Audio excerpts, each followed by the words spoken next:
Hello, ఈరోజు special వచ్చేసి ఎండు చేపలు ప్లస్ వంకాయ అండ్ వంకాయ ప్లస్ దోసకాయ చట్నీ. ఈ కాంబినేషన్ అయితే అద్భుతంగా ఉంటుందండి నిజంగా. ఇది కొంచెం గ్రీన్ అలా ఉంటుంది. పీనట్ అలా వేసి నువ్వులు అండ్ వంకాయ దోసకాయ అవన్నీ వేసి చేశానన్నమాట. అండ్ ఇది వంకాయ ప్లస్ ఎండు చేపలు కలిపి చేశాను అనమాట. చాలా గరం ఉంది. చూడ్డానికి నోరు ఊరుతుంది. ఉఫ్ఫు ఉఫ్ఫు అనుకుంటా తినాల్సి వస్తుంది.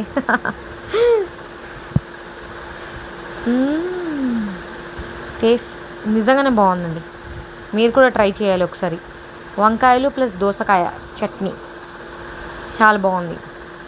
మీకు ఎవరికైనా రెసిపీ కావాలంటే కామెంట్ చేయండి, రెసిపీ పెడతా.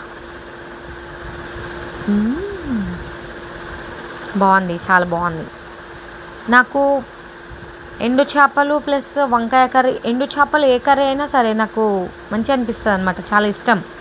ఇందులో టొమాటోస్ ఏమి వేయలేదు, ఓన్లీ అంటే చారు, సేమ్ చేపల పులుసులాగా వంకాయ ఎండు చేపల పులుసు అన్నట్టుగా ఆ విధంగా చేశానన్నమాట. చేసింది నేనే. చాలా బాగుంది టేస్ట్ మాత్రం. కొంతమందికి నచ్చదు, కానీ నాకు ఇష్టం. ఎండు చేపలైనా ఎండు రొయ్యలైనా బాగుంటుంది, తింటే మంచిగా అనిపిస్తుంది. చాలా బాగుంది టేస్ట్.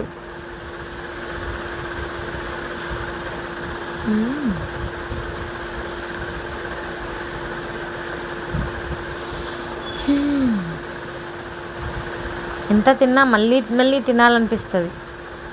ఏదైనా సరే, మిర్చి, అందులో కరివేపాకు, ఆనియన్స్ ఏదున్నా సరే నేను అన్నీ కలిపేసి తినేస్తానమాట.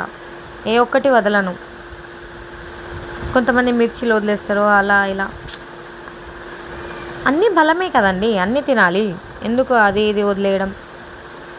ఫిష్ అయితే ముళ్ళులతో పాటు తినేస్తున్నా. ముళ్ళులు కూడా లేవు అందులో, ఉన్నా మొత్తం ఫ్రై అయిపోయింది. నములుతుంటే బాగా అనిపిస్తుంది.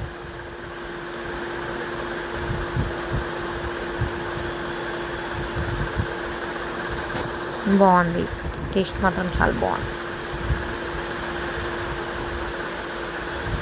వంకాయ నా ఫేవరెట్ అండి.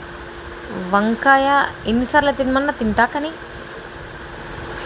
రెగ్యులర్గా తినే దాంట్లో కూడా వంకాయని యాడ్ చేసుకుంటా నేను. ఈ వంకాయ దోసకాయ పచ్చడి ఉంది కదండి, అందులో దోసకాయలు అలానే ఉండాలి, అప్పుడే పంటి కింద నలుగుతుంటే బాగుంటుంది టేస్ట్.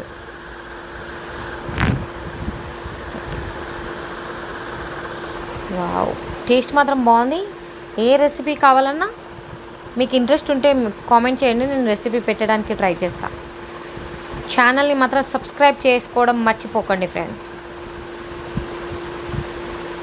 లైక్ కూడా చేయండి, షేర్ కూడా చేయండి. Thank you.